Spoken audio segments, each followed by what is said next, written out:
People often praise this as one of the games that did well at laughing in the face of stereotypical gender roles and norms, but if that were the case, they wouldn't have had to give her a bow to let us know she's a girl. In today's humble opinion, we're throwing ourselves to the wolves in Tomb Raider.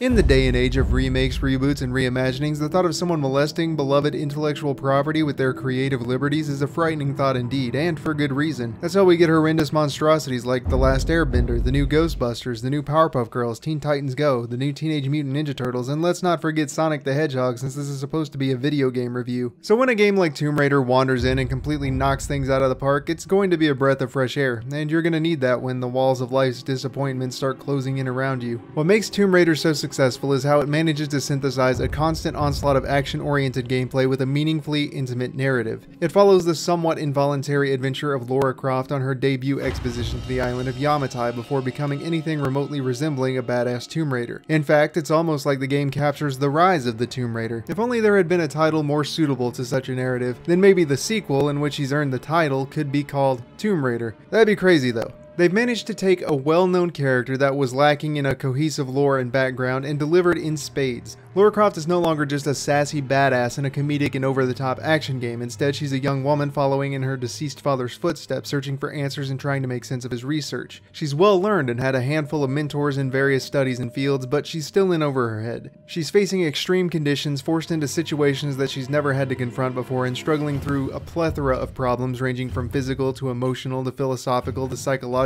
to environmental, and one of them is not having enough time to sit down and sort through all of those problems. She's got to keep moving forward and figuring things out as she goes. We're with her as she fights for her life in the opening sequence, narrowly making it out as the tunnels collapse in around her. We're with her when she makes her first campfire, shivering and wet in the cold night air of the island. We're with her when she comes to terms with hunting for her survival, and when her hand is first forced to take the life of another human being. We're with her through her emotional turmoil, and when her grand victories turn into even greater losses. Despite its fictional premise, the game actually manages to touch on some pretty human aspects and make it incredibly relatable.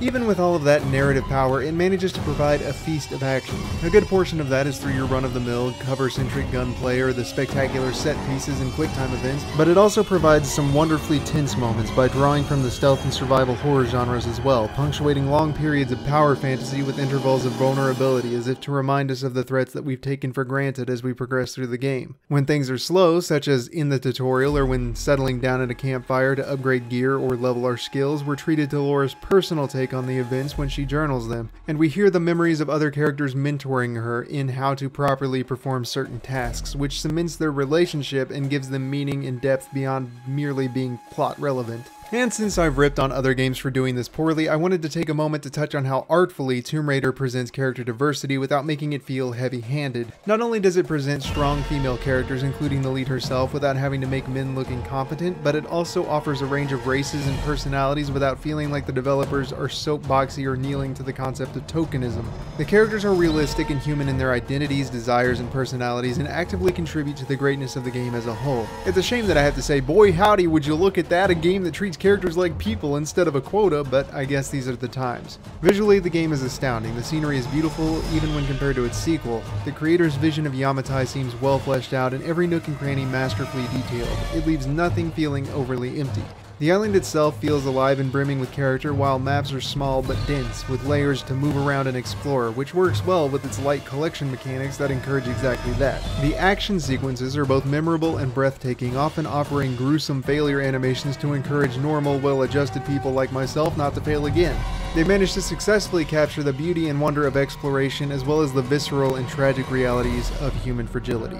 Normally you can find Tomb Raider on the Steam store for the price of $19.99, which is an absolute steal if you haven't already played it. I would say it stood the test of a couple of years pretty decently, and at times feels even more polished and satisfying than the game that came after. It's easily on par with more recent games like it, and could shoulder a $40 price tag without it feeling out of place. If you're looking for the ultimate bargain though, it has been on sale for as low as $2.99, at which point there's almost no excuse.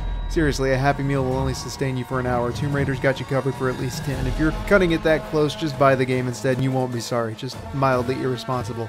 Gameplay for Tomb Raider earns a solid 9 out of 10 because, aside from a few sparse, buggy issues with geometry collision that sort themselves out after a few seconds and a couple of annoying minigame sequences that I didn't particularly care for, I couldn't find that much to complain about. The mechanics don't exactly push for innovation, but the emphasis on story and visual richness more than make up for it. It provides a powerful experience compared to other games like it, and it keeps momentum and objectives varied enough to feel fresh and interesting as the game progresses. My biggest complaint is that there weren't enough tombs to raid, but the puzzles within them were well designed and served as a great counterbalance to the heavy action emphasis. All in all, an extremely impressive game. Thank you everyone for watching, and thank you to Crystal Dynamics for developing such a well-oiled amalgamation of ideas. It's an incredible reimagining and an even better game on its own grounds. Absolutely fantastic. I'm practically speechless. Now, with all of the changes coming to YouTube, please remember to like, subscribe, and spread the word if you've made it to the end and enjoyed yourself. I could greatly use the support. Until next time, remember that failure is not the worst case scenario, to glow on with your bad selves, and to stay